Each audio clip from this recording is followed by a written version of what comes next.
আমাদের বাগানে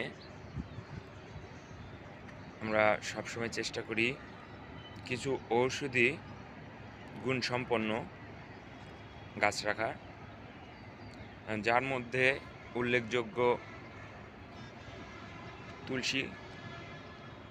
তুলসী গাছ, পুদিনা, এগুলো অনেক উপকারী। আমরা চেষ্টা করে থাকি যে দু একটা গাছ যেন আমাদের উপকার ওষুধ হিসেবে কাজ করে। যেমন দুব্বা ঘাস আমরা রেখে থাকি। অনেকের জানা নাই যে দুব্বা ঘাসের উপকারিতা কতটুকু, এটা কি কাজে ব্যবহার হয়। আবার তুলসী গাছও, তুলসীর পাতা যে আবার অনেকে জানে যে তুলসী গাছ আসলে তুলসী পাতা আমরা ঠান্ডার কাজে ব্যবহার করতে পারি। সর্দি কাশি হলে বা এই ধরনের কাজে আমরা ব্যবহার করে থাকি। যাই হোক, এটা হচ্ছে আমাদের ছাদ বাগানের দুটো তুলসী গাছ। আরও আছে, বিভিন্ন জায়গায় রাখা আছে, তো আপনাদেরকে দেখাইলাম।